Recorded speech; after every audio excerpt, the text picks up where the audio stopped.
Hello ED and CDU team, here with your Responder 5 update of the day. As you all know, in every patient room we have something called a staff terminal. It's a touch screen that has a simple clock on it until you touch it. The first layer has all of these options. The respiratory therapist button will call your local respiratory therapist on their ASCOM. When they receive this notification on their ASCOM, they can hit the top left-hand button to accept, the middle button to talk to you through the speaker here on the staff terminal, or the right-hand button to decline your call. Hopefully they don't decline.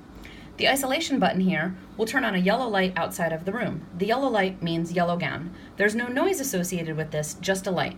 High falls risk does a similar thing. There'll be a green light outside of the door to show you that this patient is a high falls risk. Pay attention if you see them climbing out of the bed.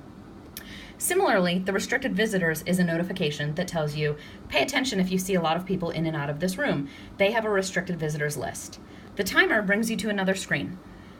If I'm the nurse assigned to this room and I set the timer for 15 minutes, 30 minutes, 45 minutes, or 60 minutes, what would happen is on my ASCOM phone, this room number would come across with an alert saying that my timer was up. To go back, I simply hit back or home.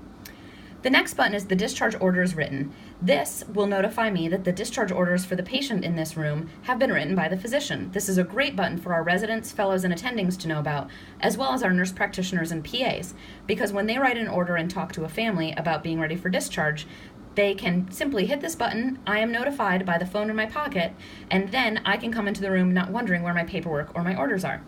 The EVS button is to call the assigned EVS person for your area. So in the ED, this would call the EVS person assigned to the first floor. It would turn on white and orange blinking lights above the door, and when the EVS personnel came in, they would see that there's a red box around the EVS button, take care of what needed to be done, and then hit it again to stop the lights or the alert to their phone.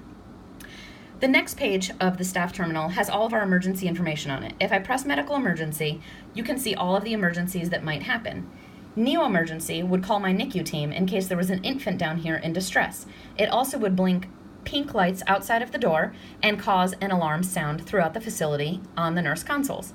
Missing child actually calls our security guard, and you can talk to them through the speaker. So you might say something like, my patient is gone, they were in a pink t-shirt and blue jeans, mom is missing too.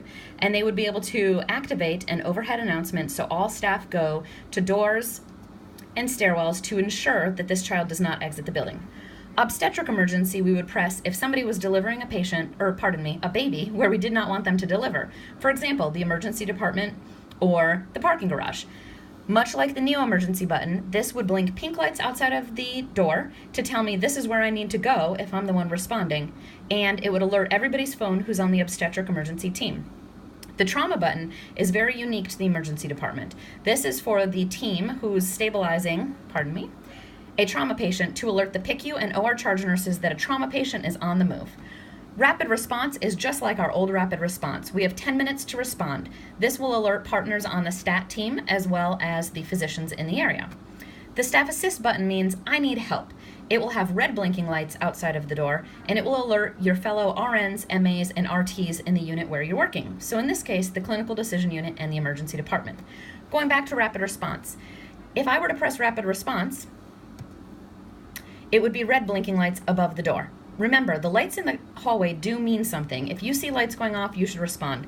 And finally, medical emergency is essentially our code blue button. Blue blinking lights above the door, an alarm going around the unit, an alarm going to every phone that is on duty for the unit as well as to the STAT team. And if a medical emergency is called in non-ED areas, it does go to the ED charge nurse on purpose. This is your staff terminal in a nutshell. Back to the front screen. So remember, front screen is notifications and information, whereas medical emergency is I need help right now, come to me. All of these have lights associated with them. Please pay attention to lights. Finally, to our EVS partners, if you press clean screen, the screen times out for 30 seconds. When I do that, I cannot activate anything from this unit. However, it does mean that I can safely clean the screen without setting off any false alarms.